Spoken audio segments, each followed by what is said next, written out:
play's set in 81, but I mean, it could have been written today. Obviously, it's centers around the royal wedding of Lady Diana and Prince Charles, so it has that rooted in it.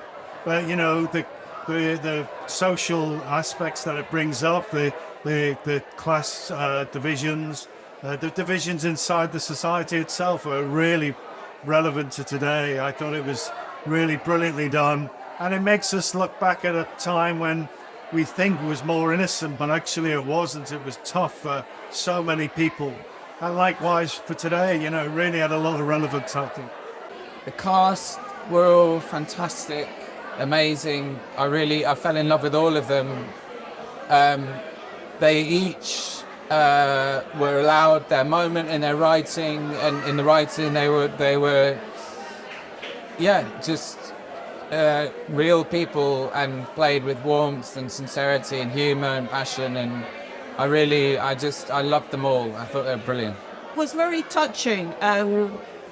You know, the character that kept saying, I'm nothing, I'm nobody, I'm not going to do anything in my life, you know, and we realised later on in the play that, you know, she has had a bad time. I'm not going to give a spoiler, but she's had a bad time, and that has influenced her very much.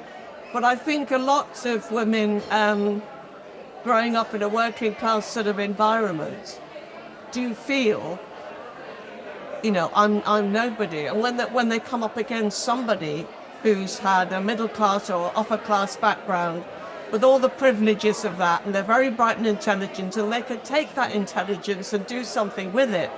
She's very bright and intelligent, the working class girl, but she has nobody to lead her and guide her and tell her that actually she can do. A friend tries, but it's not enough. I think there's a lot in the play about how do you manage being a really sparky working class girl when nobody's giving you the tools to get out of town or show you who you can be and where you can go. And also that awkwardness of being a working class eccentric or oddball, or feeling like you don't fit in but you wanted to do something different or be something. And I do remember that, I think, from being like a young person, sort of going to drama school and doing all of that. I think there's a lot that resonates about being a working class person and wanting to strike out and do something different, but also feeling the limitations of what your small town or what society sort of says that you have to be. The cast were amazing. I'd read the play previously, I saw the reading and everything, and then this cast really changed everything as well. They added their own magic to it and felt it, and they played it with such innocence and integrity that you couldn't help just go along with it. Just so many moments that just resonated so deeply with everyone, and I managed to look at a few people in the audience and just seeing that joy and the empathy on everybody's face.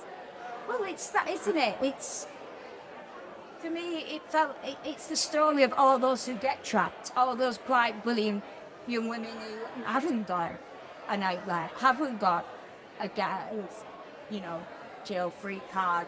You know, how do they navigate away from this life, and how easy it is to get stuck in that environment, because there's no one there to give you a leg up, there's no one there to help, there's no one there to just show you the way. You know, it's that saying, if you can't see it, you can't be it.